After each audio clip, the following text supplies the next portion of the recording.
திரு இட எந்தை. எந்தை நித்தியகல்லார் பெருமாள், இடது பக்கத்துல பிராட்டி வச்சிருந்தார். திருவிடவெந்தை நாச்சியாருக்கு அகிலவல்லி நாச்சியார்னு திருநாமம். ஏனால் அகிலம் 360 பெண்களை காலவ மகரிஷி பெற்றார். அந்த ரிஷிக்கு எப்படி எல்லா பெண்களையும் கல்யாணம் பண்ணி கொடுக்கறதுன்னு தெரியல. பெருமானே கல்யாண பிள்ளை திருக்கோலத்தில் வந்தார்.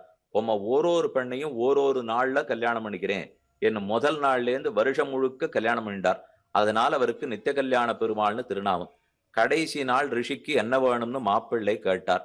இந்த 360 பேரோட நீ எப்படி குடுத்தனம் பண்ண போறேன்னு எனக்கு தெரியல. அதுதான் எனக்கு இருக்கிற ஒரே கவலை. மொத்த பேரையும் ஓருருவம் கொண்ட பெண்ணாக மாற்றி மகாலட்சுமியையே அப்போதே திருக்கல்யாணம் பண்ணிக்கொண்டு இப்போதும் வாழ்ந்து கொண்டிருக்கிறார். இதுதான் நித்திய கல்யாண பெருமானுடைய சரித்திரம். அந்த பெருமானுடைய திருமார்பில் எப்போதும் மகாலட்சுமி வாழ்கிறாள். நித்திய கல்யாண பெருமானை திருமங்கையாழ்வார் ஆசைப்பட்டார்.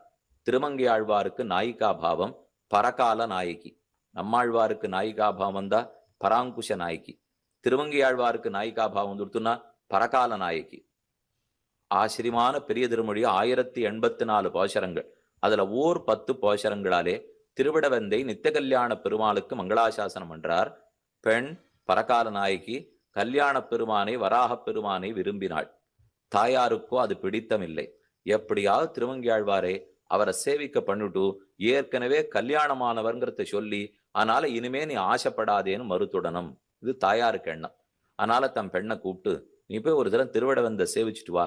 நீ அந்த பெருமாளை சேவிக்காதனால ஆசைப்பட்டு இருக்கே, கல்யாணமானவன்னு தெரிஞ்சா நீ மேல ஆசைப்பட மாட்டாய், போய் சேவிச்சுட்டு வான்னு சொன்ன உடனே பரகால் நாய்க்கு போனாள்.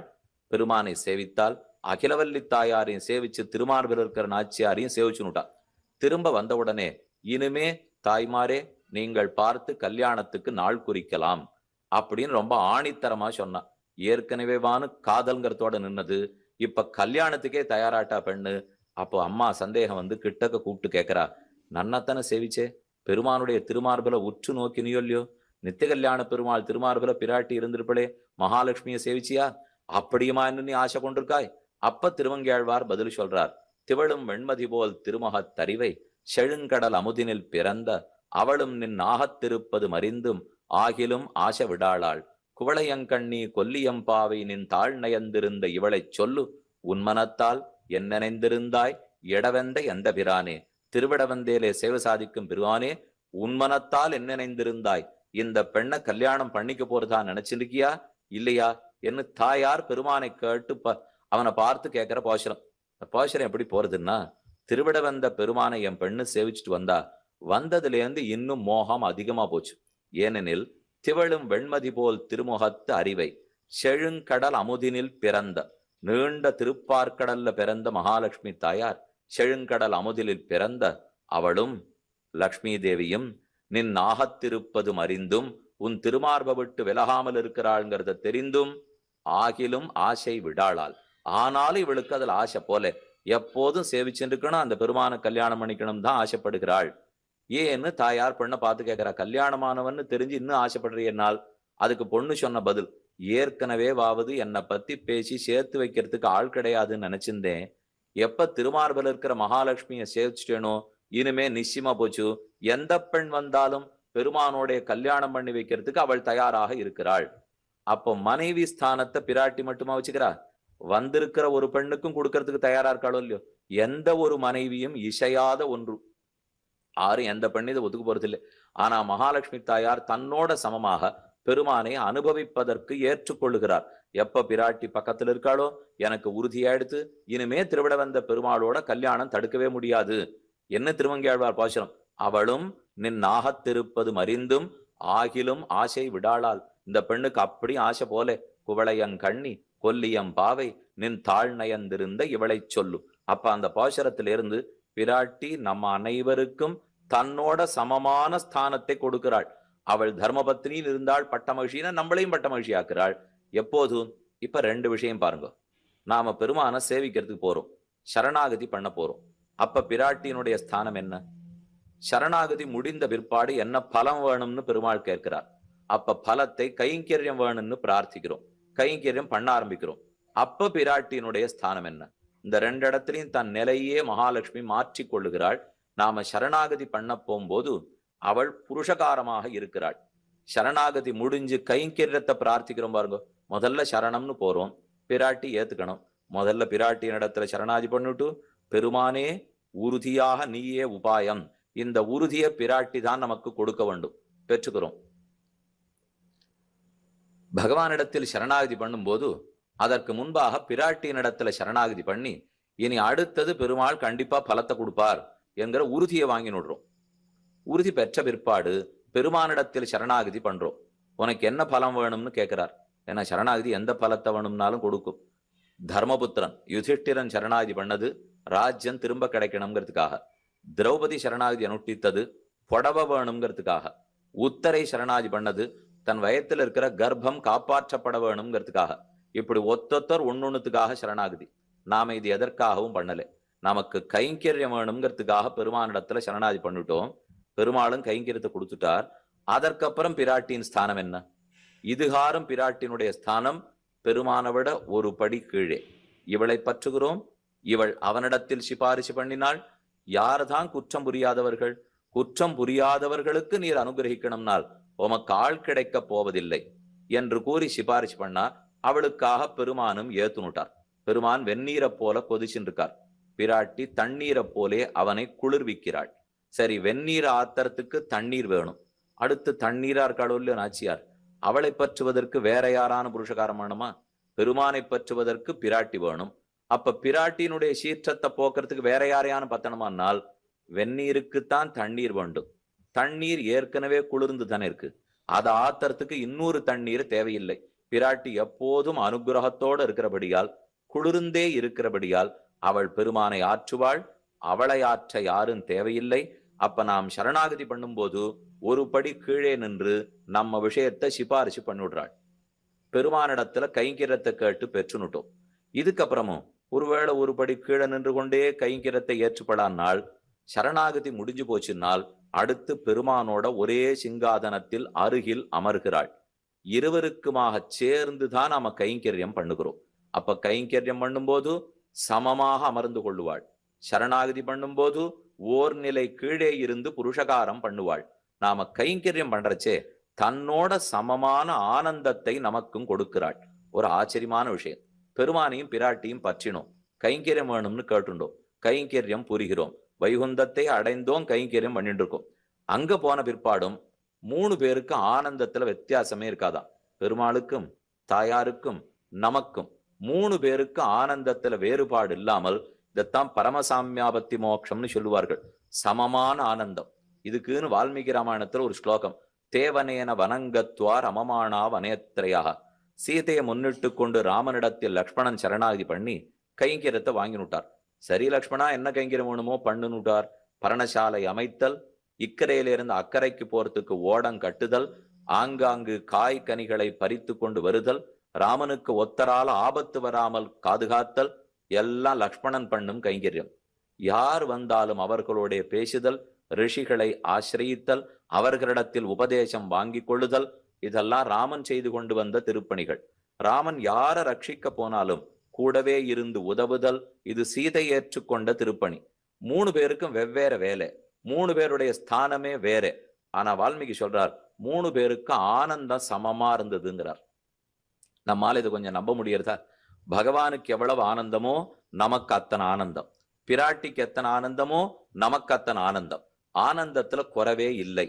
நமக்கு என்ன சந்தேகம் வரலாம்னால், இப்ப எங்க அப்பா ரொம்ப நன்னா சம்பாதிச்சாருன்னா 60 பணக்காரர் சொல்லிக்கிறாருன்னு வச்சுங்க, அவர் பிள்ளை நன்னா எடுத்து செலவழிக்கிறார், அழிக்கிறார். தாப்பனாருக்கு எவ்வளவு ஆனந்தமோ பிள்ளைக்கு அவ்வளவு ஆனந்தம்னால் சந்தேகம் வரும். இவன் சிரமப்பட்டு சம்பாதிக்கவே இல்லையே, அப்பா சம்பாதிச்சு வச்சதை இவர் செலவழித்தால் இவருக்கு ஆனந்தம் குறைச்சலா இருக்க வேண்டாமா? பகவான் ஆனந்தப்படுறார் சுவாமியா இருந்து. நான் சுவாமியா இருந்தா தான் ஆனந்தப்பட முடியும். நான் தாசனாச்சேனால் சுவாமிக்குரிய ஆனந்தத்தை அவர் படுவார், தாசனுக்குரிய ஆனந்தத்தை நாம படுவோம். ஆனா அதுல உயர்வு தாழ்வு கிடையாது. இன்னும் கேட்டா, அப்பா கட்டப்பட்டு சம்பாதிச்சு வச்சவர் செலவழிக்கச்செல்லாம் அழுதுண்டே செலவழிச்சிருப்பார். அவர் என்னைக்கு ஆனந்தப்பட்டிருக்க போறார்? ஆனா பிள்ளை நன்னா அதை எடுத்து அழிக்கிறேன் பாருங்க, இவனுக்குத்தான் சம்பாதிச்ச கட்டமே தெரியாதோ இல்லையோ, இன்னும் ஆனந்தமா செலவழிச்சுருப்பார். நாம் அப்படித்தான். பெரிய விராட்டியாராவது சிரமப்பட்டு நம்ம சேர்த்து வச்சிருக்கா, ஒரு வேளை துளி ஆனந்தத்துல குறைஞ்சுடுகளோ என்னமோ. ஆனா நம்ம சிரமமே படாத பெருமானை பெற்றுட்டோம் பாருங்க.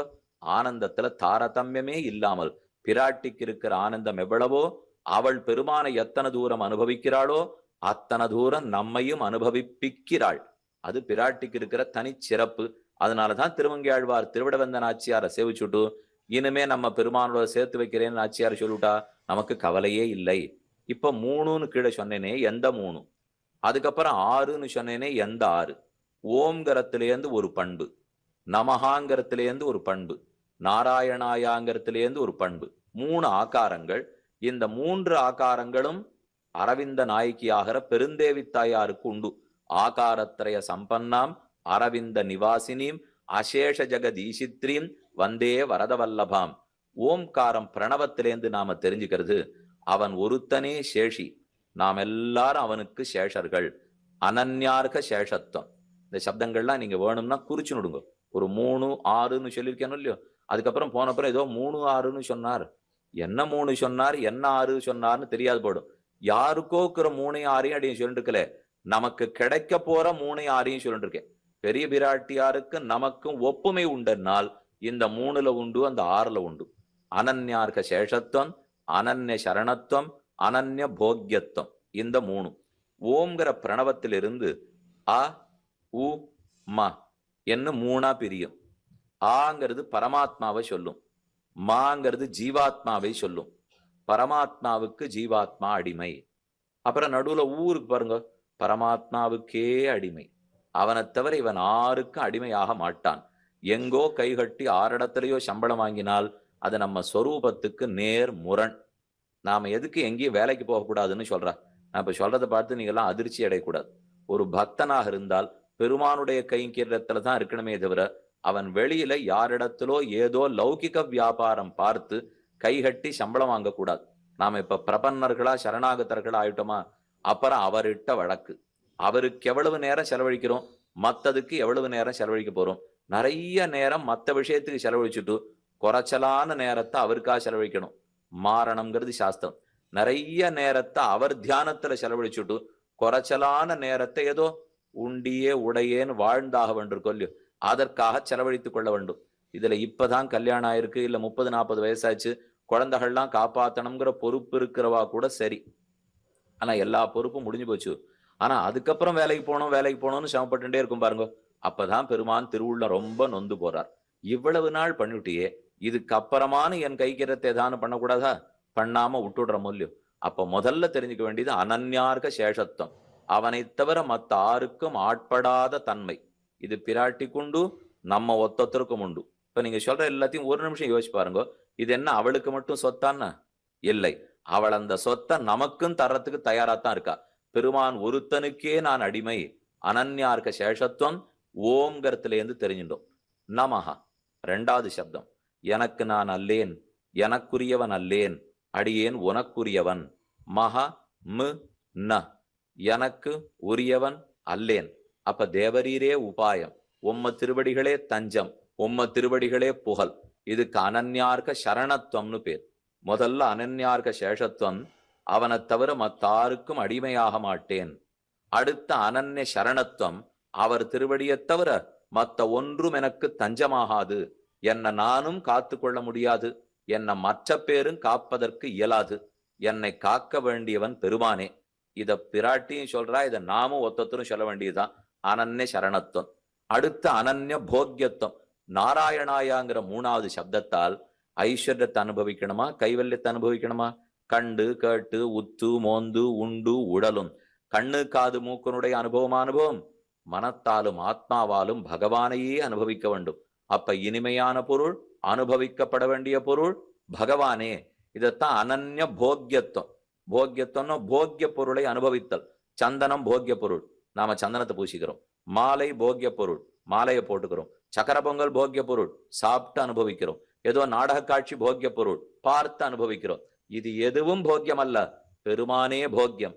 உண்ணும் சோறு, பருகு நீர், தின்னும் வெத்தரையும் எல்லாம் கண்ணன். இது நம்மாழ்வாருடைய போஷம். தாரகம் போஷகம் போக்கியம் அனைத்தும் பெருமான். இது பிராட்டியின் நிலை. இந்த நிலையை நமக்கும் கொடுத்துடுறாள். அப்ப அனன்யார்க்க சேஷத்துவ, அனன்ய சரணத்துவ, அனன்ய போக்கியத்துவங்கள், இந்த 3 பெருந்தேவி தாயாருக்கு இருக்கிற ஆகாரம். அந்த 3ஐயும் நமக்கும் கொடுத்துடுறா. ஒரு 3 முடிஞ்சது. இனிமே அடுத்த 3 என்னன்னு பார்ப்போம். 6ன்னு அடுத்து சொன்னேனோ இல்லையோ, ஒரு 3 இந்த 3 ஓம் நமஹா நாராயணாயாலேன்னு தெரிஞ்சுக்கிறோம். இன்னொன்னு 3 ததேக நிர்வாகியத்துவம், சம்ஸ்லேஷத்தில் தரிக்கை, விஸ்லேஷத்தில் தரியாமை. இது மேலும் 3. ததேக நிர்வாகியத்துவம்னா அவர் ஒத்தரால தான் நாம் அடங்கணும். மத்த 6ம் சொன்னபடி கேட்கறது இல்லை. பெருமான் சொன்னா கேட்போம், அவன் ஒருத்தனுக்கே அடங்கி நடப்போம். மற்ற பேர் பகவத் பக்தர்களா இருந்தா சொன்னா கேட்போம். யாராரோ நாஸ்திகனு 6 கொள்றதெல்லாம் நம்ம கேட்கறது இல்லை.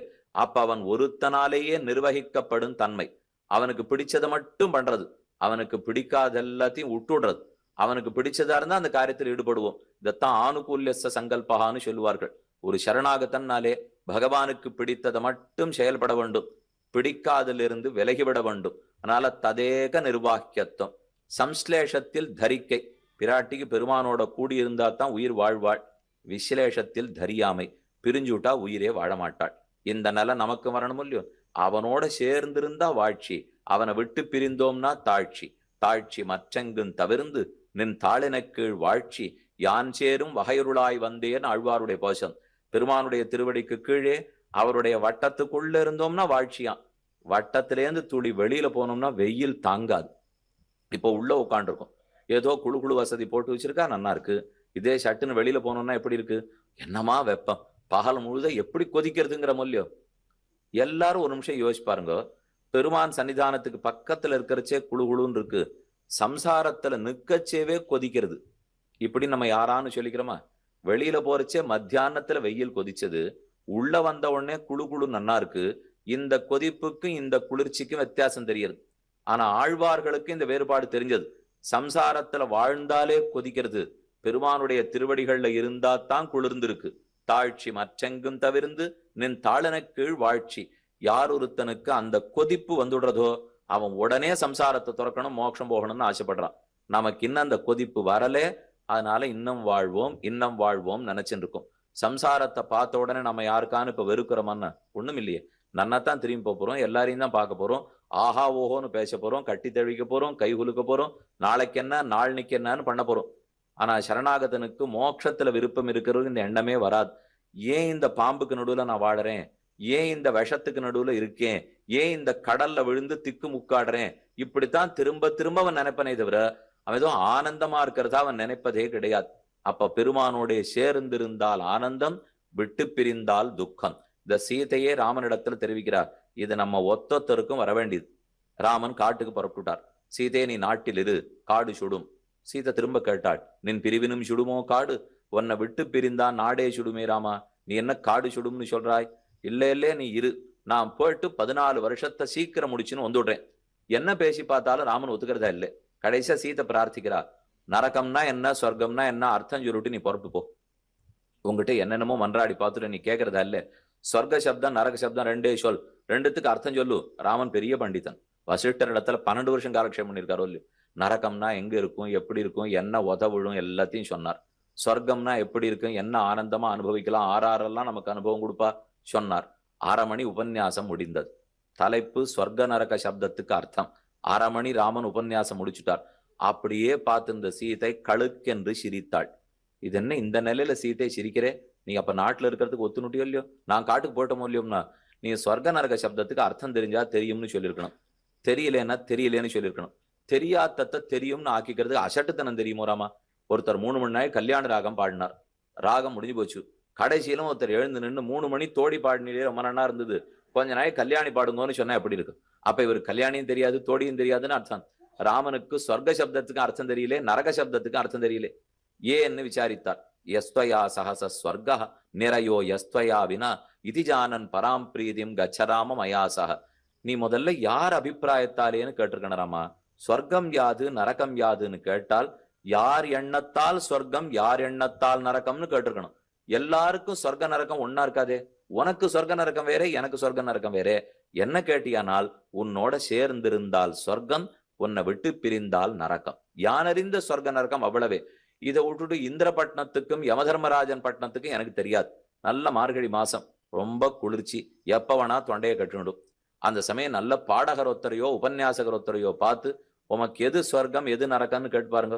30 நாளும் தொண்டை கட்டலைன்னா சொர்க்கம், தொண்டை கட்டினா நரகம். அவ்வளவுதான் அவர் சொல்ல போறார். அப்ப அவரவர்களுக்கு சொர்க்க நரகம் மாறும். ஒரு பிரபன்னன் சரணாகதனை பொறுத்தவரை முக்தி கிடைத்தால் சொர்க்கம், சம்சாரத்தில் இருந்தால் நரகம். கைங்கரியத்துல விருப்பம் இருக்கிறவனுக்கு மேல மேல கைங்கரியம் கிடைச்சிட்டு இருந்தா சொர்க்கம், கைங்கரியம் குறைஞ்சு படுத்துன்னா நரகம். சாமானிய வண்டிக்காரர் ஒருத்தர் போய் கேட்டு பார்த்தீங்கன்னா, இன்னைக்கு ராத்திரி சோறு கிடைத்தா சொர்க்கம், வியாதியில துன்பப்பட்டால் நரகம். ஆக யாருக்கும் சொர்க்க நரகங்கள் மாறும். உன்னோட சேர்ந்திருந்தா சொர்க்கம், பிரிந்திருந்தால் நரகம். இந்த தன்மைய பிராட்டி நமக்கு அருளுகிறாள். அப்ப அவளுக்கு மொத்தம் 6 தன்மைகள். அனன்யார்க்க சேஷத்துவம், அவனுக்கே அடிமைப்பட்டிருக்கும் தன்மை. அனன்ய சரணத்துவம், அவனை தவிர மற்றொரு உபாயத்தை பற்றாத தன்மை. அனன்ய போக்கியத்துவம், அவனை தவிர மற்றொரு இனிமையை அனுபவிக்காத தன்மை. ததேக நிர்வாக்கியத்துவம், அவன் ஒருத்தனாலேயே ஆணை செலுத்தப்படும் தன்மை. சம்ஸ்லேஷத்தில் தரித்தல், கூடியிருந்தா தரிப்போம் வாழ்வோம். விசலேஷத்தில் தரியாமை, விட்டு பிரிந்தால் வாழ்க்கையை முடித்துக் கொள்வோம். இந்த 6ம் பிராட்டிக்கு இருக்கிற குணங்கள். அந்த 6ஐயும் நமக்கு கொடுத்துடுறாளாம். அதனாலதான் அழகிமணவாள பெருமாள் நாயனார் கடிமாமலர் பாவையோடு உள்ள சாமிய ஷட்கத்தாலேன்னு சாதித்தார். ஒரு 3 விண்ணப்பிச்சேன். பெருந்தேவி தாயாருக்கு இருக்கிற ஆகாரத்ரயம், ஓம் நமஹா நாராயணாயாலேந்து கிடைக்கிற 3 ஆகாரங்கள், அந்த 3 நமக்கும் பொது. அதுக்கப்புறம் அவனோட சேர்ந்திருந்தால் தரித்தல், விட்டு பிரிந்தால் தரியாமை, அவனாலே ஆட்சி செய்யப்படுதல், அந்த 3 சேர்த்தினால் அப்ப 3 3 6 ஆச்சு. இந்த 6 குணங்கள் பெருமாள் பிராட்டிக்கு கொடுக்க பிராட்டி நமக்கும் அனுகிரகிக்கிறாள். அதனாலதான் அவளுக்கு ஸ்ரீஹி ஸ்ரீஹின்னு திருநாமம். நேத்திக்கு 6 விஷயங்களை பத்தி சுருக்கமா சொல்லியிருந்தேன். இப்ப அதை மறுபடியும் சொன்னேன்னா சட்டுன்னு புரிஞ்சு போடும். ஸ்ரீஹி என்கிற சொல் என்னென்ன தாத்துவில இருந்து வருது. ஸ்ரீங் சேவாயாம்னு தாத்து, சேவை பண்ணிதல் என்கிற பொருள் ஸ்ரீஹி வரும். உலகத்தில் இருக்கிற அனைவரும் பிராட்டியை சேவிக்கிறாளாம். பிராட்டி மறுபடியும் போய் பெருமான சேவிக்கிறாள். ஸ்ரீயத்தே ஸ்ரயத்தே, மற்ற பேராலே ஆசிரியிக்கப்படுகிறாள், தான் பெருமானை ஆசிரியிக்கிறாள். இந்த 2 நாள ஸ்ரீஹி. அடுத்த 2 ஸ்ருணோதி ஸ்ராவயதி, நாம எல்லாரும் என்னென்னலாம் போய் கஷ்டங்களை சொல்லிக்கிறோமோ எல்லாத்தையும் கேட்டுக்கொள்கிறாள்.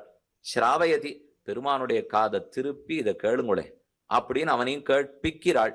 கேட்கிறாள், கேட்பிக்கிறாள். ஸ்ருணோதி ஸ்ராவயதி. ஸ்ரீநாதி, நம் பாபங்கள் அனைத்தையும் தொலைக்கிறாள். ஸ்ரீநாதி, நம்மை கொண்டு போய் பெருமானோடே சேர்த்து வைக்கிறாள். இந்த 6ம் இருக்கிறதுனாலதான் அவளை ஸ்ரீஹின்னு கொண்டாடுறோம். அப்ப ஆகாரத்திரயம், அப்புறம் ஆகார ஷட்கம், அதுக்கப்புறம் நவராத்திரி அஷ்டலக்ஷ்மின்னு பார்க்கணும் இல்லையோ. அஷ்டலக்ஷ்மி 8 லக்ஷ்மிகள். 8 லக்ஷ்மிகளுக்கே தனி மகாத்மியம். இவர்களுடைய பெருமையை நவராத்திரியும் போது நாம அனுபவிக்கிறோம். இது எல்லாத்தையும் அனுபவிக்கணும்னால் விஷ்ணு புராணத்துல பராசர மகரிஷி ரொம்ப ஆச்சரியமான ஒரு சரித்திரம் சொல்றார். மைத்ரேயர்னு அவருடைய சிஷ்யர். மைத்ரேயர் கேட்க கேட்கத்தான் மைத்ரேயம் பப்ரச்சான்னு சொல்லுவார்கள். மைத்ரேயர் கேட்கிறார், அதற்கு பராசர மகரிஷி பதில் சொல்லிண்டே வந்திருக்கார். அதுலேருந்து சில ஸ்லோகங்களை சொல்றேன்.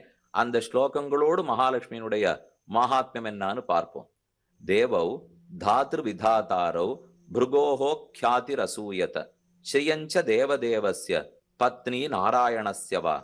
பிருகுவின் மகரிஷியனுடைய குமாரத்தியாக பார்கவிங்கிற திருநாமத்தோட மகாலட்சுமி அவதரித்தாள். பார்கவியனுடைய வைபவத்தை சொல்லும் என்று மைத்ரேயர் தன் ஆச்சாரியனிடத்துல கேட்கிறார். பராசரர் பதில் சொல்றார். க்ஷீராப்தௌ ஸ்ரீஹி சமுத்பன்னா ஸ்ரூயதே அமிர்தமந்தனே. அமிர்தமதன காதலத்தில் பிராட்டி தோன்றினாள் என்று நாம் சரித்திரம் கேள்விப்படுகிறோம். நீணாகம் சுற்றி நெடுவரை நட்டு ஆழ்கடலை பேணான் கடைந்த அமுதம் கொண்டுகந்த பெம்மான். திருமங்கியாழ்வாருடைய பாசம். பெரிய நாகப்பாம்பை சுத்தினார், மந்திர பர்வத்தத்தை நட்டார், அமுதத்தை கொடுத்தாருன்னு தானே பாசம் இருக்கணும். எல்லா இடத்துலையும் பெருமாள் அமுதத்தை எடுத்து தேவர்களுக்கு கொடுத்தார், அசுரர்களுக்கு இல்லேனாக்கி விட்டார்னு கேள்விப்படுறோம். ஆனா இந்த இடத்துல பாட்டு அமுதம் கொண்டுகந்த பெம்மான், அமுதத்தை கொண்டார் ஆனந்தப்பட்டார்னு ஆழ்வார் பாடியிருக்கார். அமுதத்தை கொடுத்தாரா அமுதத்தை கொண்டாரா? சாதாரண அமுதத்தை கொடுத்துட்டார். அமுதில் வரும் பெண்ணமுதான மகாலட்சுமிங்கிற அமிர்தத்தை கொண்டார். மகாலட்சுமியை தான் கொண்டார், சுமாரான அமிர்தத்தை தேவர்களுக்காக கொடுத்துட்டார். அப்ப ஸ்ரூயதே அமிர்தமந்தனே பிருகோஹோ காத்யாம் சமுத்பன்னா இத்தேததாக கதம் பவான் நித்தேவேஷா ஜெகன்மாதா விஷ்ணோ ஸ்ரீர் அனபாயினி. இப்ப பிராட்டியும் பெருமானும் எப்படி ஒன்று கூடி இருக்கிறார்கள்? பராசரர் சாதிக்கிறார். நித்திய ஏவைஷா, இந்த மகாலட்சுமி இருக்காளே, ஒரு நிமிஷம் கூட பிராட்டிய பெருமானை விட்டு பிரிவதே இல்லை. ஸ்ரீமன் நாராயணன் ஸ்ரீமன் நாராயணன் சொல்றோம் பாருங்க. ஸ்ரீஹி மகாலட்சுமி, நாராயணன் நாராயணன், அந்த 2 பேரை சேர்க்கறச்சே ஸ்ரீமன் நாராயணன் வருதா? ஏன் ஸ்ரீ நாராயணன் சொல்றதானே? அப்படி சொல்லலை. ஸ்ரீமன்னு சொல்ற மொழியோ, மண்ணுங்கிறது மதுப்புன்னு ஒரு பிரத்யம். ஸ்ரீஹி கூட்டல் மதுப்பு பிரத்யம் ஸ்ரீமன் நாராயணன் அர்த்தம். மதுப்புங்கிற பிரத்யத்துக்கு ஒரு அர்த்தம் உண்டு. நித்திய யோகே மதுப்புன்னு சொல்லுவார்கள். எப்போதும் விட்டு பிரியாமையை கொடுக்கும் பிரத்யம் மது பிரத்யம். இதுவும் இதுவும் ரெண்டு விஷயத்தை சேர்க்கிறோம். நடுவுல மதுப்பு வந்திருந்ததுன்னு வச்சுங்க, இதுவும் இதுவும் ஒரு வினாடி கூட விட்டு பிரியாதுன்னு பொருள். நித்திய யோகம், யோகம்னா சேர்த்தி, நித்திய யோகம்னா நித்தியமான சேர்த்தி. ஒருத்தர் சொல்றார், இந்த சுவாமிக்கு எப்பவும் குணம் உண்டு, குணவான் அப்படின்னு சொல்றேன்னா குணம் இல்லாத நிமிஷம் கூட இருக்கலாம். எப்பவும் குணத்தோட சேர்ந்து இருக்கணும்னு தேவையில்லை. கருணையோட இருக்கலாம், கோபத்தோடையும் இருக்கலாம். அப்ப கொஞ்ச நேரம் சேர்த்தி. ஆனா இங்க ஸ்ரீஹிங்கிற மகாலட்சுமிக்கும் நாராயணன்கிற பெருமானுக்கும் சேர்த்தி ஒரு நிமிஷம் 2 நிமிஷம் அல்ல, ஓராண்டு ஊழிக்காலம் அல்ல, நித்தியமான சேர்த்தி. அதனாலதான் நித்திய யோகே மதுபு ஸ்ரீஹி மன் நாராயண. ஸ்ரீமன் நாராயணன்னு சொல்லும் போது ஸ்ரீஹியின் நாராயணனும் பிரிய மாட்டார்கள். பிரியாமையத்தான் இந்த இடத்துல பராசர சொல்றார்.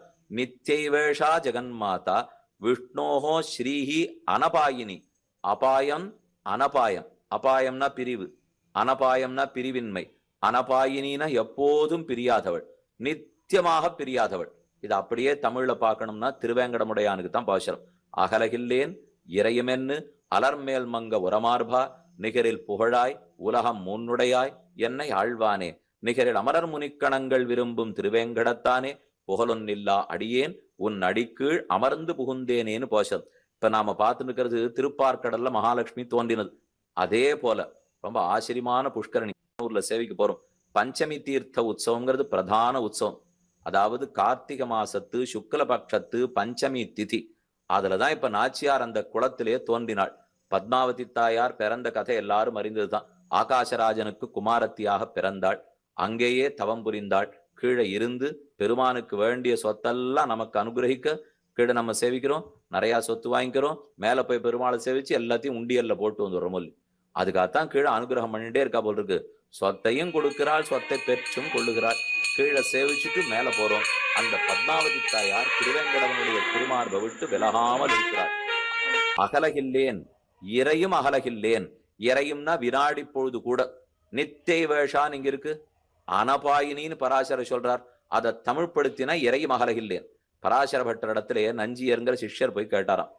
நாச்சியார் பிராட்டி அப்பவுமே திருமார்பில் அமர்ந்திருக்காள், இங்கிருந்து இறங்க மாட்டேன் இறங்க மாட்டேன் அவளே சொல்லி கொண்டிருக்கிறாளே. இது அவ சொல்ற வார்த்தை. அகலகில்லேன் இறையும் என்று அலர்மேல் மங்கை உரை மார்பா. அலர்மேல் மங்கத்தாயார் எப்போதும் வாய்வோயாம சொல்லிட்டு இருக்கிறது, இந்த திருமார்பை விட்டு பிரிய மாட்டேன். ஆனா வெள்ளிக்கிழமை தோறும் திருமஞ்சனம் பண்றா பாருங்க. அப்ப பெருமாளுடைய கண்டிக்கு கீழே களைஞ்சுடுவா. பெருமானுக்கு முன்னாடி சின்ன ஆசனம் போட்டு, திருவேங்கடமுடையான இடத்துல சொல்றேன், மலைக்கு மேலே அவருடைய திருமார்புல 2 நாச்சியார் சாத்தின்னு இருக்காரு. சரப்பளி சரப்பளியா சங்கிலி. அந்த சங்கிலியோட நாச்சியாரை கழட்டி களைஞ்சி கீழே எழுந்துருளை பண்ணி அவளுக்கு தனியா திருமஞ்சனம் நடக்கும்.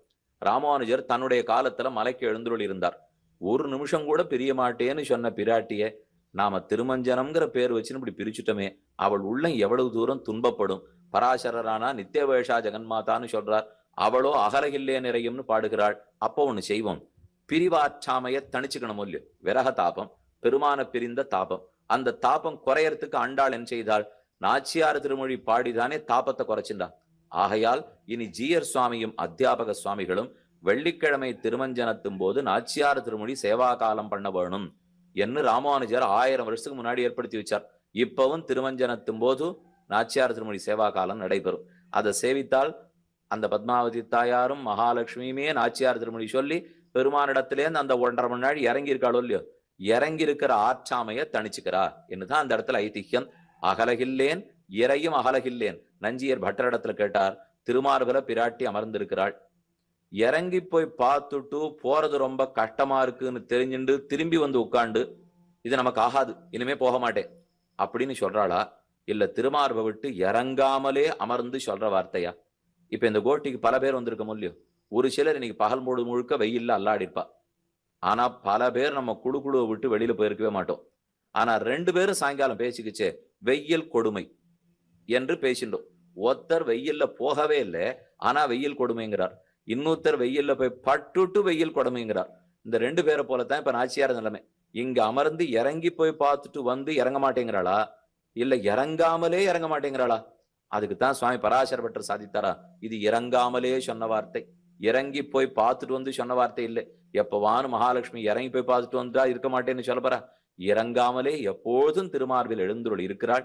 நித்தேவேஷா ஜெகன்மாதா விஷ்ணு ஸ்ரீர் அனபாயினி யதா சர்வகதோ விஷ்ணு ததைவேயன் துஜோத்தம அர்த்தோ விஷ்ணுர் எம் வாணி நீதிரேஷா நயோ ஹரிஹி. இப்ப சொல்ல போற சில திருஷ்டாந்தங்களை பார்த்தீங்கன்னா பெருமானுக்கும் பிராட்டுக்கும் எவ்வளவு நெருக்கம்னு புரிஞ்சு விடலாம். நாம சொல்றது நகமும் சதையும் போலேன்னு விடுவோம். எங்கேயான அடிபட்டு நகம் பிஞ்சு போச்சுன்னா அப்ப என்ன பெருமாளும் பிராட்டியுமா பிய்ய முடியும்? நாம நகையும் சதையும் போலேங்கிறதுல இந்த மாதிரி நம்ம இஷ்டத்துக்கெல்லாம் திருஷ்டாந்தம் சொல்லக்கூடாது. எடுத்துக்காட்டு சொல்றது கூட பிரமாணத்துல இருக்கிறத சொன்னால் தப்பாது. நம்ம இஷ்டத்துக்கு ஒரு எடுத்துக்காட்டு சொல்லிட்டோம்னா அது தப்பி போனாலும் போகலாம். நாமே நகத்தை விட்டுடுறோம், இடிச்சுக்கிறோம், நகம் பிஞ்சு போயிடுது அப்படின்னா நகமும் சைதையும் ஒன்னா இருக்காதே. ஆனா அப்படியும் பெருமானும் பிராட்டியும் ஒன்னா இருக்க போறாளோ இல்லையோ. இப்ப இவர் சொல்லியிருக்கிற சிலது பார்ப்போம். அர்த்தோ விஷ்ணு எம் வாணி, விஷ்ணு பொருள், இவள்ங்கிற மகாலட்சுமி சொல். சொல்லும் பொருளும் பிரியவே பிரியாது பாருங்க. எப்பவுமே ஒரு சொல்லுன்னு இருந்தால் அந்த சொல்லுக்குரிய பொருள் அதோட தான் இருக்கும். படிய மோதிரம்னு சொல்றேன், சொல் மோதிரம், சொல்லுக்கு பொருள் இந்த பொருள், இந்த வஸ்து தான் சொல்லுக்கு பொருள். இது எப்பவானு பிரியுமா?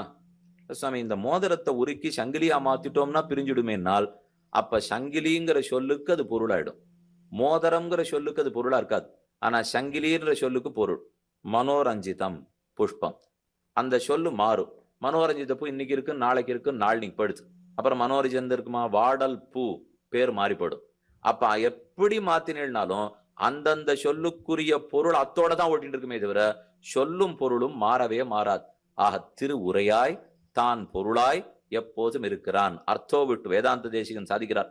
திரு உரையாய், திருங்கிற மகாலட்சுமி உரை அதாவது சொல், தான் பொருளாய், தான்கிற மகாவிஷ்ணு பொருளாக இருக்கிறார். இது இந்த சம்ஸ்கிருதத்திலே எடுத்தது. அர்த்தோ விஷ்ணு இயம் வாணி நீதிரேஷா நயோ ஹரிஹி போதோ விஷ்ணு இயம் புத்தி. புத்தி மகாலட்சுமி, புத்தியை கொண்டு போதம்ங்கிற அறிவு ஏற்படுறது பாருங்க. நம்ம கிட்ட புத்தி இருக்கு, அதான் ஆத்மாவுக்கு இருக்கிற தர்மபூத ஞானம். புத்தியை கொண்டு ஒரு அறிவு ஏற்படுறது இல்லை. இப்ப இது புத்தகம் என்கிற அறிவு ஏற்படுறது. அறிவுங்கிறது ரெண்டு விதம். ஒன்னும் அடியன்ட்டு இருக்கிற அறிவு, அவரவர்கள் இருக்கு என்பது நினைத்து கொண்டிருக்கும் அறிவு, அது அறிவு. அந்த அறிவை கொண்டு இது புத்தகம்ங்கிற அறிவு ஏற்படுறது பாருங்க. இப்ப எங்கிட்ட இருக்கிற அறிவு தான் புத்தி. அந்த புத்தியை கொண்டு இது புத்தகம்ங்கிற அறிவு ஏற்படுறதோ இல்லையோ அது போதம். போதம்னா ஏற்பட்ட அறிவு. எது கருவியோ அது புத்தி, எது பலித்ததோ அது போதம். ஆக இந்த ரெண்டு பேருக்குள்ளே போதோ விஷ்ணு, ஏற்பட்டிருக்கிற அறிவு விஷ்ணுவா, ஏற்படுத்திய அறிவு மகாலட்சுமியா. அப்ப அறிவும் ஏற்பட்ட அறிவும் விட்டு பிரியவே பிரியாதோ இல்லையோ. அதனாலதான் போதோ விஷ்ணு இயம் புத்தி தர்மோசௌ சத்கிரியாத்வயம் சிரஷ்டா விஷ்ணு இயம் சிருஷ்டி. சிரஷ்டா படைப்பவன் விஷ்ணு, சிருஷ்டி படைப்பு தொழில் இருக்கு பாருங்க, அதுதான் மகாலட்சுமி. படைப்பவனோட படைப்பு தொழில் எப்போதும் பிரியாது. ஒருத்தரை படைக்கிறவர்னு சொன்னால் அவர் படைப்பு தொழில இருக்கிற வரைக்கும் தான் படைக்கிறவர். எப்ப அந்த தொழிலை நிறுத்தினாரோ அப்ப படைப்பவர்ங்கிற பேர் போடும். ஒருத்தர் இப்ப தட்டச்சேர்த்தா இருக்கார், எழுத்தாளரா இருக்கார், வக்கீலா இருக்காருன்னு வச்சுங்களேன். அதுக்கப்புறம் அவர் ஓய்வு பெற்றுட்டார்.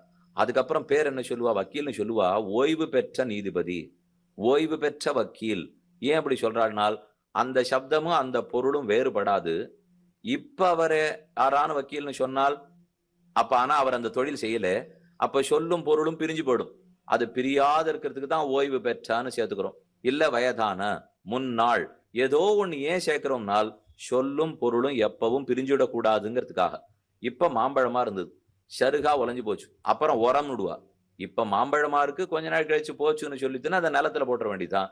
அப்ப ஒன்னொன்னு சொல்லும் பொருளும் விட்டே பிரியாதா போலே பெருமானும் பிராட்டியும் பிரியார்கள். சந்தோஷோ பகவான் லக்ஷ்மிஹி துஷ்டிர் மைத்ரேய சாஸ்வதி. சந்தோஷம் பகவான், துஷ்டி பிராட்டி. சந்தோஷம்னா ஆனந்தமா இருக்கிறது சந்தோஷம், துஷ்டினா திருப்தி, திருப்தி அடைகிறதுங்கிறது பிராட்டியா, சந்தோஷம்ங்கிறது பெருமானாம். இந்த ரெண்டும் பிரியவே பிரியாது. ஒருத்தர் கிடைச்சதை கொண்டு திருப்தி அடையறதுக்கு தெரிஞ்சுட்டால் அவன் சந்தோஷமா இருந்தே தீருகிறான். கிடைத்ததை கொண்டு திருப்தி அடையலே அப்ப அவனுக்கு துக்கம் தான் மிந்தும். ஆக திருப்தியும் சந்தோஷமும் எப்படி பிரியாதோ அத போல பெருமானும் பிராட்டியும் பிரிவதில்லை. பத்னிசாலா முனேலக்ஷ்மி பிராக்வம்சோ மதுசூதனா ஆஜ்ய ஆகுதிரசௌ தேவி புரோடாசே ஜனார்தனா. இப்படி பல ஸ்லோகங்களால் பெருமானுக்கும் பிராட்டிக்கும் இருக்கிற தொடர்பை சொன்னார். நேத்தே விண்ணப்பிச்சிருந்தேன். லக்ஷ்மி தந்திரம்னு ஒரு பகுதி பாஞ்சராத்திரத்தில் சாத்வச சம்ஹிதையில் இந்திரனுக்கு மகாலட்சுமி தானே உபதேசிக்கும் பகுதி. அதுல தன்னுடைய நிலை என்னங்கிறத தேவியை சொல்லிக்கிறார். சர்வாவஸ்தாகதா தேவி ஸ்வாத்மபூத அனபாயினி அகந்தா பிரம்மணஸ்தஸ்ய சாஹமஸ்மி சனாதனி. நான் ரொம்ப பழையவள். சனாதனம்னா பழ சொல்லு. சாஹமஸ்மி சனாதனி. அந்த பெருமானுக்கு நான் சனாதனமாக இப்படிப்பட்டவளா இருக்கேன். எப்படி? அகந்தா பிரம்மணஸ்தஸ்ய. பிரம்மத்துக்கு நான் அகந்தையாக இருக்கிறேன். அகந்தைன்னா என்ன? நம்ம எல்லாரும் அவர் ரொம்ப அகந்த பிடிச்சவர் சுவாமி. கீழேயே பார்க்க மாட்டார், ஆகாசத்திலேயே பார்ப்பருங்கிறோமோ இல்லையோ. அகந்தாங்கிற சொல்லுக்கு பொருள் உண்டு. அகம் நான்.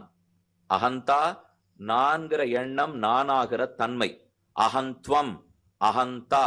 அப்ப பிரம்மம் நான் என்று சொன்னால் நான்கிற தன்மையை உணர்ந்து சொல்லணும் இல்லையோ. பிராட்டி தான் அகந்தை. அகம்தா பிரம்மணஸ்தஸ்ய சாஹமஸ்மி சனாதனி. பெருமானோ எல்லாவிடத்து நீக்கமர நிறைந்திருக்கிறார்.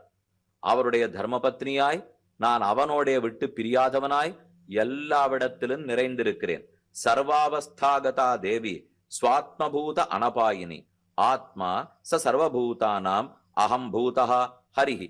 அகம்னு சொல்லப்படுற ஹரி எல்லா ஜீவாத்மாக்களுக்குள்ள நீக்கமர நிறைஞ்சிருக்கார். அவர் எங்கெங்கெல்லாம் இருக்கிறாரோ அவரோடு கூட அகந்தா. நான் ஒண்ணு இருந்தா நான்கிற தன்மை இல்லாத இருக்குமா? நானே நான் தன்மை இருக்கணும். குழந்தைனாலே குழந்தை தன்மை இருக்கணும். ஜமக்காலன்னா ஜமக்கால தன்மை இருக்கணும். அதை போல பெருமானுக்கு ஒரு விட்டு பிரியாத அடையாளம். இதத்தான் ஸ்வரூப நிரூபக தர்மம்னு சொல்லுவார்கள். பெருமானுக்கு பிராட்டி தர்மமாக இருக்கிறாள். இப்ப இந்த சுவாமிக்கு என்ன சுவாமி தர்மம்னால்? கருணையே உருவானவர். இந்த சுவாமிக்கு கோபமே உருவானவர். இவர் பொறுமையே உருவானவர். ஒத்தொத்தருக்கு ஒன்னொன்னு இன்றியமையாத அடையாளம் சொல்றோம் பாருங்க. அதே போல பெருமானுக்கு அடையாளம் சொல்லுன்னா என்னன்னு சொல்லலாம்? பிரம்மம் எது, யார் பிரம்மம்ங்கிற முடிவு பண்ணணும்னால் வேதாந்தம் எல்லாம் விசாரம் பண்றதுக்கு பொறுப்புதான். எது பிரம்மம்? ஒத்தத்தருடைய திருமார்பையும் போய் பார்த்தது. எந்த திருமார்பில் பிராட்டி அமர்ந்திருந்தாலோ அவளுடைய திருவடிப்பட்டு ஷகப்ப அடையாளம் இருந்ததோ இந்த திருமார்புக்குரியவனே முழுமுதற் கடவுள் என்று சாஸ்திரங்கள்லாம் முடிவு பண்ணித்தான். வேதாந்தாக தத்துவச்சிந்தாம் முரபிதுரசிய பாத சின்னைஹி தரந்தி. வேதாந்தம் எல்லாம் யாருடைய திருவடி சுவட்டை பார்த்து இந்த திருமார்புக்குரியவனே முழுமுதற் கடவுள் பரதேவதே என்கிற முடிவுக்கு வந்ததோ அந்த பெருமான வணங்குகிறேன், அந்த திருவடிக்குரிய பிராட்டியை வணங்குகிறேன்னு பராசர பட்டர் சாதிக்கிறார். அப்ப ஸ்ரீயப்பதித்வம்ங்கிறது பெருமானுக்கோர் அடையாளம். ஸ்ரீக்கு பதி, ஸ்ரீயஹா பதி. திருவுக்கும் திருவாகிய செல்வன்